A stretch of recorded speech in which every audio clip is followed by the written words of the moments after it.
Bonsoir tout le monde, je suis Chris Brochek, donc mon Chris s'écrit K-R-I-2-S et Brochek, B-R-O-C-H-E-C.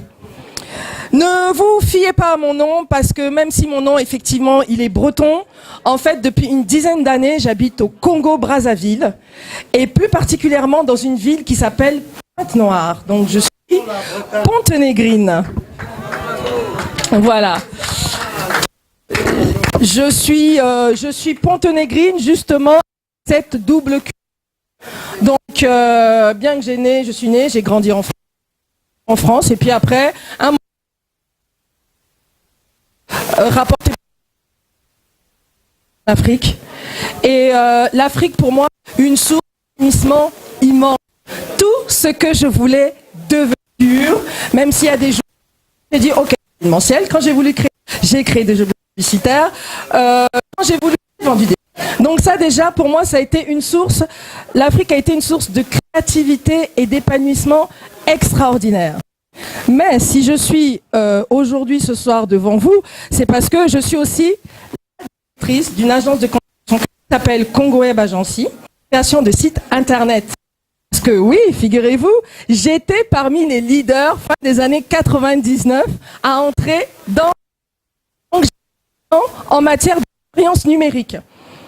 Mon premier nom de domaine, en fait, qui est aujourd'hui le nom de ma boîte, qui est Congo Web, je l'ai déposé en 80. J'étais encore à l'université, j'habitais à Paris dans un petit studio là.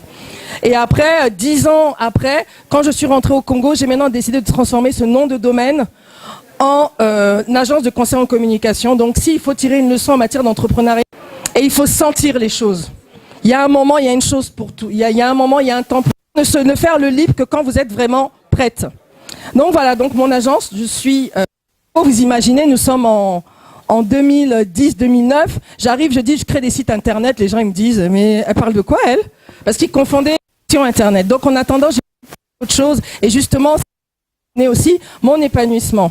Mais il y a un moment, donc l'entreprise s'est installée. Bon, elle a commencé plus ou moins à prospérer.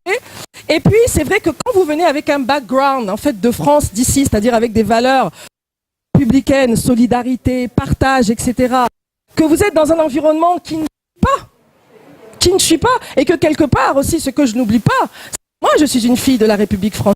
À l'école de la République, j'ai fréquenté les centres aérés, mes diplômes, ils sont français. Et donc, moi, quand j'arrive dans cet environnement-là, ou un moment où je dis, ok, c'est vrai que j'étais partie pour des raisons économiques, mais quand je commence à me refaire un peu, je regarde autour de moi, et je me dis, oulala, pas du tout.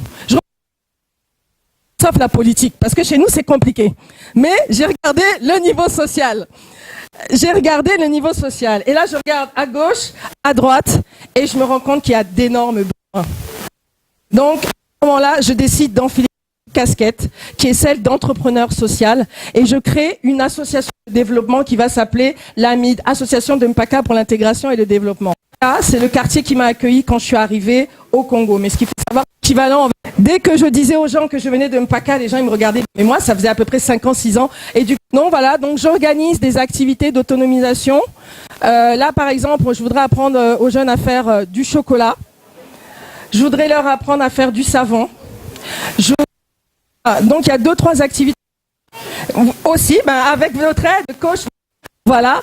Et la chose aussi que j'ai voulu faire, parce que comme j'ai dit, je suis une femme numérique, je suis une femme digitale, et dans les écoles où j'enseigne, les enfants ont l'habitude de m'appeler Mama Digitale.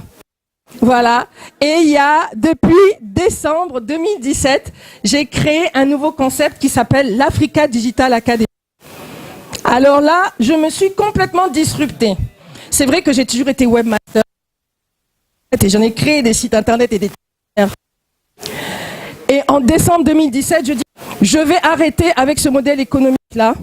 Je vais plutôt permettre aux gens de créer Internet, aux gens à créer Internet et à s'approprier les outils faits avec l'Africa Digital Academy. C'est ce que j'ai une association où on donne des cours d'informatique des enfants. Au-delà de ça, c'est vrai que vous faites une expérience à 3000 km. Et puis, je me suis toujours demandé, bah oui, c'est vrai, mais quand je fais des conférences, quand je fais des formations, je suis au Congo, c'est mon public, c'est normal, il est acquis. Et là, je me dis, mais à l'étranger, tu vaux quoi? Et là, début de cet été, je suis arrivée, j'ai participé à un programme avec une association bordelaise qui s'appelle Elle Connect. Et dans le cadre de ce programme-là, j'ai pu animer sur l'e-réputation et le personal branding. Et j'ai parlé aussi avec pas mal d'experts et finalement, et même avec le docteur Joyce, qui m'a dit ce que tu fais en Afrique, en plus d'un programme aussi dédié à l'entrepreneuriat des femmes, qui est spécial, elle me dit ce que tu fais en Afrique, il y a des femmes ici besoin. Je dis mais docteur, c'est pas possible. Elle me dit si. Justement, dans l'Africa Digital Academy, on a cette fraction de programme où j'aide les femmes. L'autonomisation d'une femme, nous sommes au... Elle passe forcément par le numérique. Maîtriser ces outils-là, notamment pour notre activité, pour que aussi notre discours porte, pour notre discours aussi sens. Et c'est justement aussi cette maîtrise de ces outils-là qui me permet aujourd'hui d'être devant vous. Voilà, donc je suis heureuse de faire partie de l'initiative du Dr Joy. Je suis très heureuse et je la remercie donc pour m'avoir invitée à parler, à m'exprimer. Et elle m'a dit, écoute Chris, il faut que tu aies mon coup de cœur, justement parce que j'ai participé à un autre événement organisé par Jessica Makosso, qui est une jeune Congolaise. Et moi, je suis... autant je suis heureuse d'être en Afrique, mais autant aussi en France, je suis heureuse d'être dans cet environnement. Depuis que je suis là, je rencontre des femmes qui travaillent, mais qui sont aussi entrepreneurs, qui ont une vision, une volonté. Et je pense qu'il faut les accompagner dans ce sens-là. Leur montrer aussi que c'est possible. Il est temps, effectivement, c'est vrai, on a souvent été de la diversité, on a souvent été de la minorité, mais il ne faut pas oublier qu'on est des afrodescendantes. Et qu'en tant qu'afrodescendantes, on est quand même les descendantes de Cléopâtre, de Makeda et des Amazones d'Abomey. Voilà.